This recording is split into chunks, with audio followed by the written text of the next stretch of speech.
Hello बच्चों। आज हम टॉपिक के बारे में बात करेंगे। जिस टॉपिक के बारे में बात करेंगे उसका नाम है मोटापा। तो मोटापा किसे कहते हैं, मोटापा कैसे बढ़ता है, मोटापा को कैसे कंट्रोल करें हम, तो इसके बारे में हम बात करेंगे। सबसे पहले थोड़ा सोच लेते हैं, थोड़ा समझ लेते हैं कि मोटापा कैसे बढ़ता है। जब हम किसी मोटे आदमी को देखते हैं तो हमें बड़ा अजीब लगता है, कितना मोटा हो रहा है, कैसे हो रहा है, कैसे खा पी के कितना मोटा हो गया है। और सबसे ज्यादा मजा कब आता है, सबसे ज्यादा मजा जब आता है जब हम उसे दौड़ते हुए देखते हैं या चलते हुए देखते हैं। किसी ने कह दिया कि आप भागो तो वो नहीं भाग पाता, तो कैसे कहते हैं, बड़ा मजे के साथ हंसते हैं, धीरे धीरे हंसते हैं, दोस्तों में उसका मजाक उड़ाते हैं। तो मोटापा ज्यादा अच्छा नहीं लगता है, मगर हमें बड़ा, दूसरे को मोटापा बड़ा हमें अच्छा लगता है। कब अच्छा लगता है, जब वो दौड़ता है, भागता है, उसकी हंसियां करने में बड़ा मजा आता है। तो क्या आपको मोटापा अच्छा लगता है? नहीं लगता। लगता है तो भी अच्छी बात, और नहीं लगता तो भी अच्छी बात है, क्योंकि किसी को मोटापा अच्छा लगता है, किसी को नहीं अच्छा लगता। तो हम इसी के बारे में बात करेंगे, मोटापा क्या है, कैसे बढ़ता है ये। तो हम देखेंगे, इसके बारे में चर्चा करते हैं। मोटापा वही स्थिति होती है जब शरीर पर वसा का दुष्प्रभाव पड़ने लगता है। तो वसा कहते हैं तेलीय पदार्थ। जब इसका क्या होता है, बॉडी पर इफेक्ट पड़ने लगता है, जिससे क्या होती है, बॉडी फूलने लगती है और वो मोटा होने लगता है। मोटा होने लगता है जिसके लिए वो मोटापे को कम करने के लिए वो व्यायाम भी करता है, सुबह दौड़ता भी रहे, शाम भी दौड़ता है, घर में परेशान रहता है, यानी क्या क्या करता रहता है। तो मोटा आदमी ज्यादा अच्छा भी नहीं लगता। मुझे मुझे तो बिल्कुल भी अच्छा नहीं लगता, मगर आपको पता नहीं कैसा लगता होगा। तो हम देखते हैं मोटापा वही स्थिति है, बुरा मानने की किसी को जरूरत है नहीं। जो बच्चे जरूरत देख रहे हैं वो इधर देखें। मोटापा वह स्थिति है, वह स्थिति है जब शरीर पर वसा का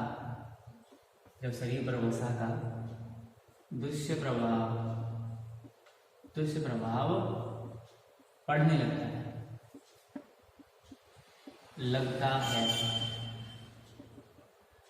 है, उसे मोटापा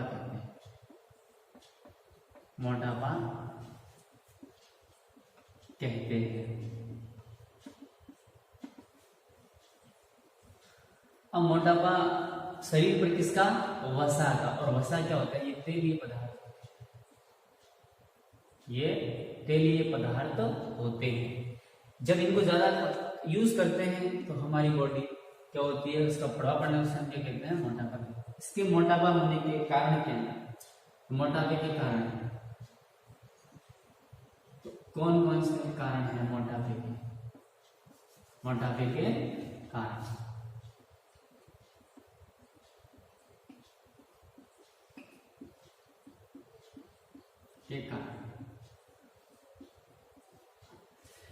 कैसे मोटापा बढ़ता है, कौन कौन से पदार्थ खाने से, कैसे पदार्थ खाने से हमारा मोटापा बढ़ने लगता है। तो नंबर 1 सबसे पहले जो आएगा वो आएगा अधिक चर्बी युक्त भोजन करना। अधिक चर्बी युक्त भोजन करना।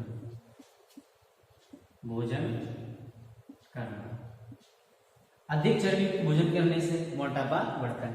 बी, कम व्यायाम करना। कम व्यायाम व स्थिर जीवन यापन। और सी है हमारा जंक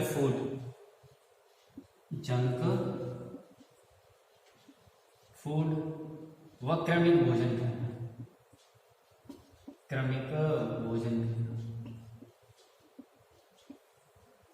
जंक फूड वगैरह में आते हैं हमारे बर्गर है, पिज्जा, भुने और तेलीय पदार्थ किसमें आते हैं? ये जंक फूड के अंदर आते हैं। और मोटापा को किससे बढ़ रहा है? अधिक चर्बी युक्त भोजन करने से, कम व्यायाम करने से और स्थिर जीवन यापन। यानी खा लिया और वहीं की वहीं डकारें ले रहे हैं, समझ रहे हो ना। जंक फूड यानी बर्गर है, पिज्जा है, तेलीय पदार्थ है जो जल्दी बन जाते हैं, उन्हें भी जंक फूड की श्रेणी में रखा गया है। तो अब मोटापे से कौन कौन से रोग हो जाते हैं? मोटापे के कारण होने वाले रोग कौन कौन से रोग हो सकते हैं हमें मोटापा? इसका नंबर 1 है मधुमेह रोग। मधुमेह जिसे डायबिटीज भी कहते हैं,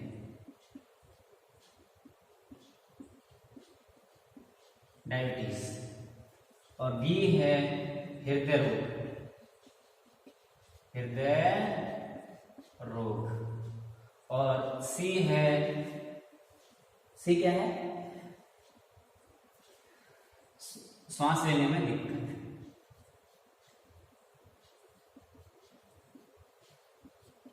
लेने में परेशानी।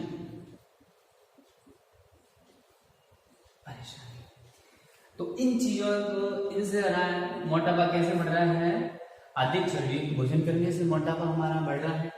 कम व्यायाम कर रहे हैं, खा लिया, डकार ले ली, सो गए, घर वालों ने काम की कहा, फिर भी वो काम नहीं किया है, तो क्या होगा? शरीर के अंदर आलस पैदा होगा और क्या होगा? मोटापा फिर बढ़ने लगेगा। और जंक फूड, बर्गर है, पिज्जा है, तेलीय पदार्थ, घर पे गए तो घर पे खाने लग गए, बाजार गए तो बाजार भी खाने लग गए। तो इन चीजों से हमें बचना चाहिए। और मोटापे से कौन कौन से रोग भी हो जाते हैं? तो ये हमारे शरीर के लिए कोई अच्छी बात नहीं है कि हम इतना खाते हैं कि खाते ही रहते हैं पूरे दिन। तो इनसे कोई रोग भी तो हो रहे हैं। मधुमेह रोग, डायबिटीज रोग हो जाता है, इससे पेशाब वगैरह में चींटी लग जाती है। हृदय रोग भी हो जाता है और सांस लेने में परेशानी, दिक्कत भी हो जाती है। तो मोटापा हमारे शरीर के लिए कैसे भी किसी प्रकार से लाभदायक है ही नहीं। तो इससे हमें क्या होना है? मोटापे से बचना है। घर वाले हमसे अगर डांट फटकार कहते हैं कि आप घूमने जाए, दौड़ने जाए, तो बुरा मानने की कोई जरूरत नहीं है। ये तो हमारे लिए ही क्या फायदेमंद है। जब तक कि आप इसकी स्क्रीनशॉट लेना इसकी।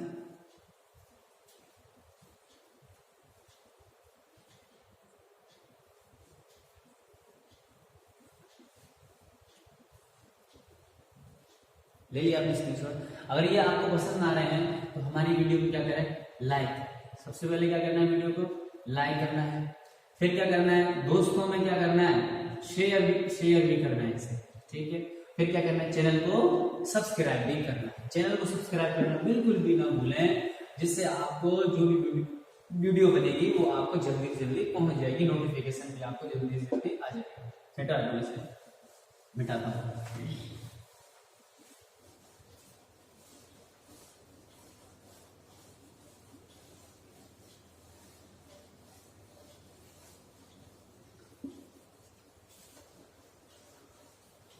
अब जो हमारा पार्ट रहेगा रक्तचाप यानी ब्लड प्रेशर, क्या रहेगा? रक्तचाप यानी ब्लड प्रेशर। ये क्या होता है? कभी आपने सुना होगा कि इस बंदे की या इस मनुष्य की या इस हमारी दादी जी की, हमारे दादाजी की बीपी हाई हो गई है, इसके लिए हमें क्या करना है? बीपी हमारे दादा, आपने सुना कई देते हमारे दादाजी की बीपी लो हो गई है, जिससे क्या वो हाथ पे फैला के डली हुई है और आराम से क्या है आपको परेशान करने में लगी हुई है। तो बीपी कैसे बढ़ती है? इसका क्या रीजन होता है? और बीपी हाई कैसे हो गई और इसका निवारण कैसे कर सकते हैं? ऐसा नहीं है कि बीपी हाई होने पर हम खुद ही उसकी जांच करना स्टार्ट कर दें। हम इसी के बारे में देखेंगे, बीपी हाई होना, बीपी कम होना। तो ऐसे मनुष्य को कैसा भोजन देना चाहिए, ऐसे आदमियों को कैसा भोजन देना चाहिए। दादी जी और दादाजी का बीपी हाई है तो वो सबको परेशान करने में लगे रहते हैं, मगर वो परेशानी हमारे लिए क्या है? अच्छी है। वो परेशानी हमारे लिए क्या है? अच्छी है। हमें अपने बुजुर्गों की क्या करनी चाहिए? सेवा करते रहनी चाहिए। तो हेडिंग है रक्तचाप। रक्तचाप ये क्या होता है? रक्तचाप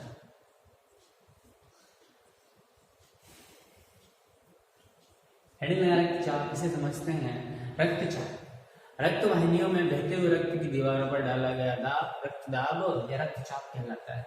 रक्त वाहिनियों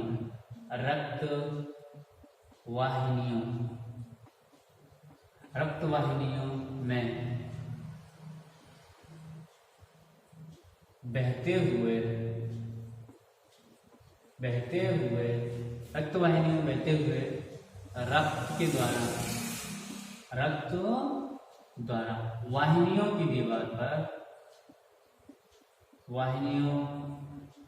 की दीवार पर डाला गया दाब रक्तचाप कहलाता है।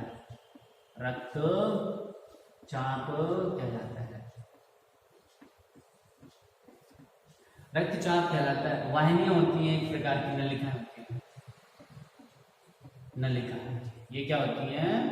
नलिकाएं होती हैं जिनमें रक्त की फ्लोइंग होती है।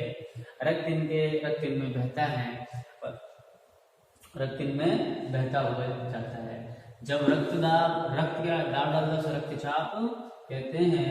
और सामान्य व्यक्ति का किसी व्यक्ति का जो रक्तचाप होता है ना, वो सिस्टोलिक और डायस्टोलिक में ही मापा जाते हैं। सिस्टोलिक का एक अलग मान होता है, डायस्टोलिक का एक अलग मान होता है। किसी व्यक्ति का रक्तचाप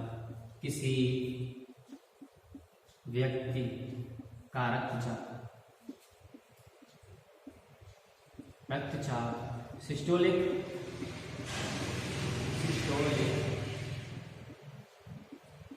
होगा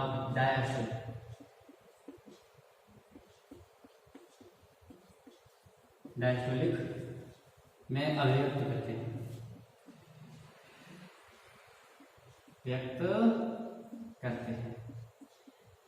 डायस्टोलिक क्या होता है? इनके अलग अलग मान होते हैं। जैसे डायस्टोलिक रक्तचाप, सिस्टोलिक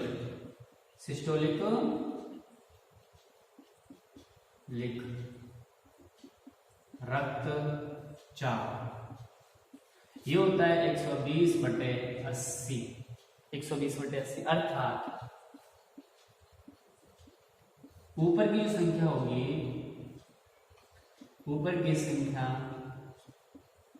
धमनियों के दाब को दर्शाती है।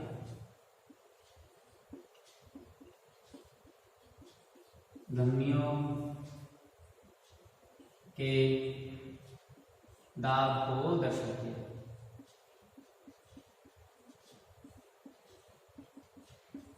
सिस्टोलिक का मान। अब हम डायस्टोलिक के मान की बात करते हैं। डायस्टोलिक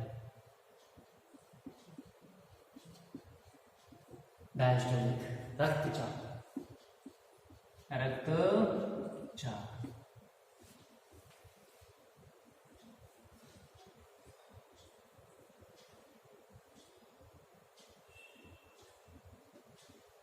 अर्थात धमनियों के नीचे के दाब दर्शाती है।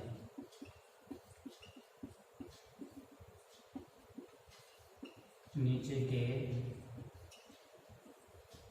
दाब को दर्शाती है।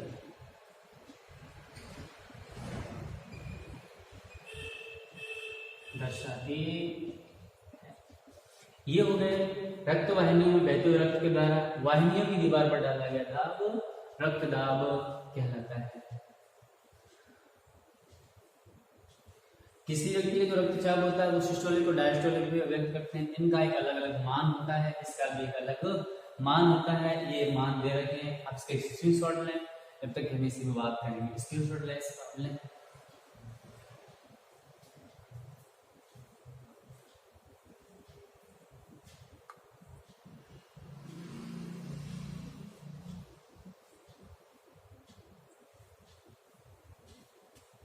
ले लिया आपने।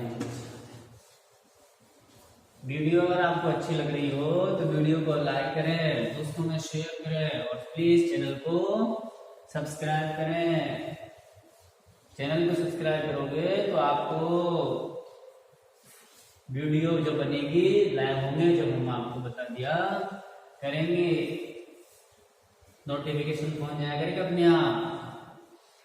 अब है रक्तचाप, वही वाला है सामान्य व्यक्ति का जो रक्तचाप होता है वो पारे में कितना होता है, सिस्टोलिक और डायस्टोलिक में। तो सामान्य व्यक्ति का रक्तचाप, सामान्य व्यक्ति का रक्तचाप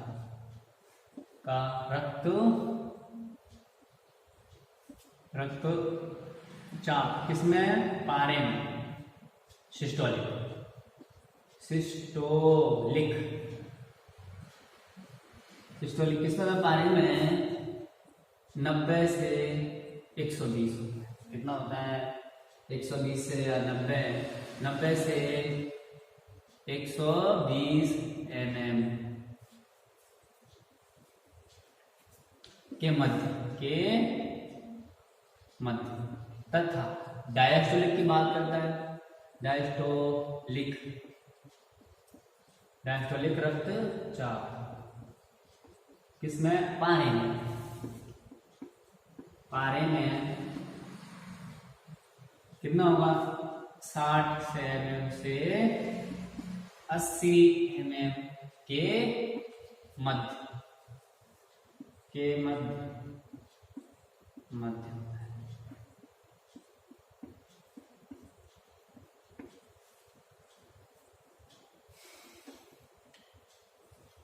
हम कभी डॉक्टर के पास जाते हैं तो वो देखता है यहाँ भांग के और उसको देख करता है, वो क्या करता है, हमारी बीपी ही चेक करता है। रक्तचाप को मापने वाला यंत्र क्या कहलाता है, रक्तचाप को मापने वाला यंत्र क्या कहलाता है, रक्तचाप मापी या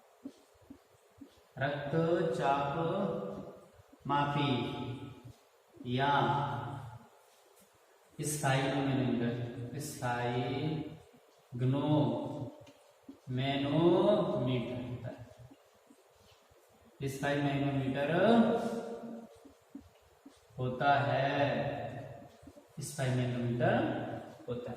तो रक्तचाप को कौन से यंत्र के द्वारा माप सकते हैं, ये आ सकता है 1 नंबर का, कि रक्तचाप को मापने वाला यंत्र क्या होता है, रक्तचाप मापी या स्फाइग्नोमीटर होता है। रक्तचाप को किसने मापा था, बताया आपको, किस पर मापा गया, तो रक्तचाप सन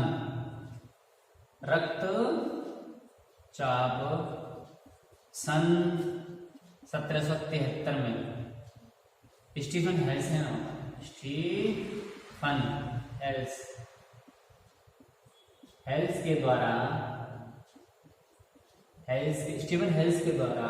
घोड़े का रक्तचाप मापा था। किसका, घोड़े का रक्तचाप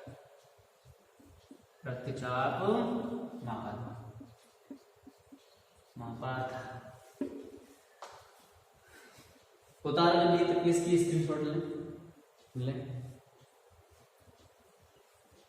अगर आपको वीडियो अच्छी लगी है तो कमेंट बॉक्स में जरूर बताएं। अगर कोई बच्चा दूसरा चैप्टर पढ़ना चाहता है या और कोई लेसन पढ़ना चाहता है वो हमें कमेंट बॉक्स में जरूर बताएं कि सर हम इस चैप्टर को पढ़ना चाहते हैं।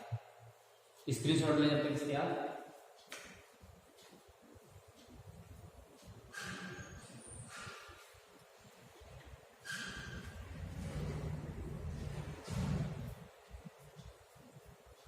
लिया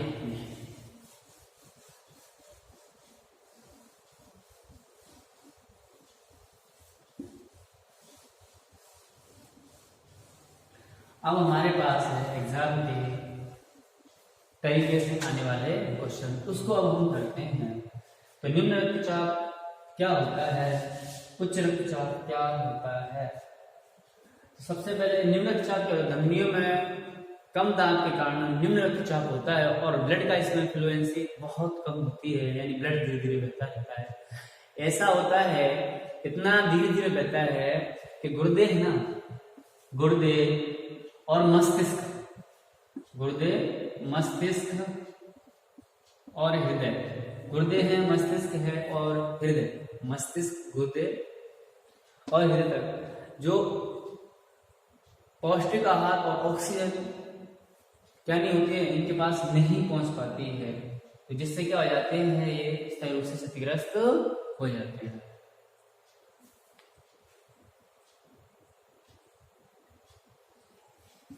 तो हेडिंग लगाएं निम्न रक्तचाप। निम्न रक्तचाप।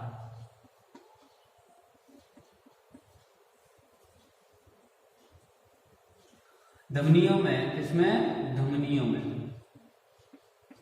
धमनियों में निम्न रक्तचाप, धमनियों में कम दाब, कम दाब के कारण निम्न रक्तचाप होता है, निम्न रक्तचाप होता है, होता है।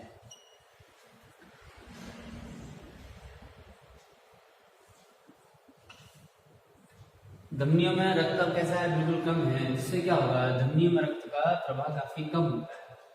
धमनियों में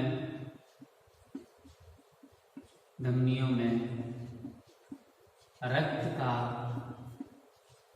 प्रवाह काफी कम होता है, प्रवाह कम होता है।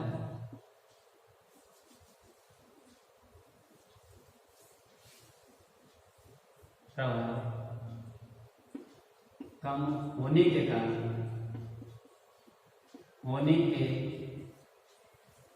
धमनियों में रक्त का प्रवाह कम होने के कारण शरीर के महत्वपूर्ण अंगों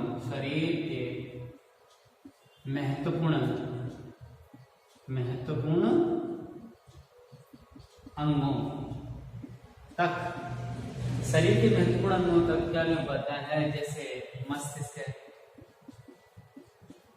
मस्तिष्क, गुर्दे और हृदय तक ऑक्सीजन व पौष्टिक आहार नहीं पहुंचता, पौष्टिक आहार नहीं पहुंच पाते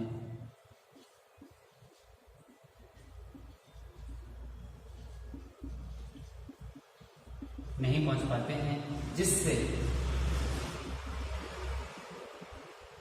जिससे ये अंग स्थायी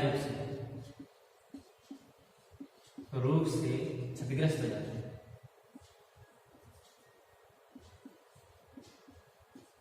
क्षतिग्रस्त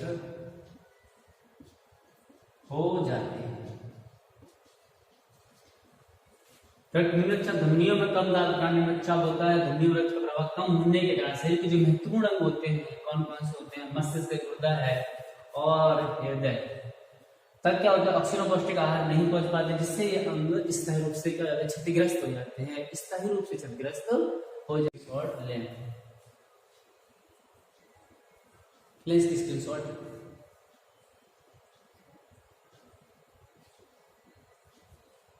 ले लिया आपने।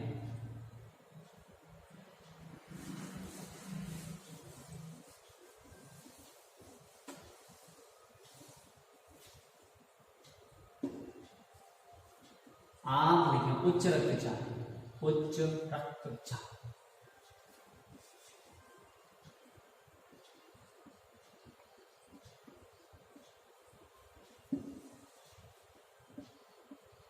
उच्च रक्तचाप, उच्च रक्तचाप क्या? धमनियों में अधिक दाब के कारण उच्च रक्तचाप होता है। तो इसकी जो हानियां हैं वो क्या है? इसकी जो हानियां हैं, सबसे पहले इसमें आ रहा है क्रोध, गुस्सा बहुत तेज है, क्रोध होता है, ईर्ष्या, क्रोध है, ईर्ष्या है और चिड़चिड़ापन।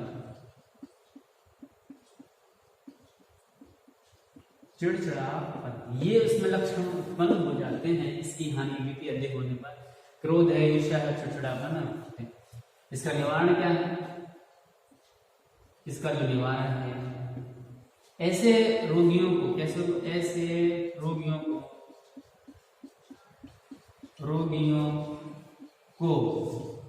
पोटेशियम युक्त भोजन करना चाहिए। पोटेशियम युक्त भोजन करना चाहिए।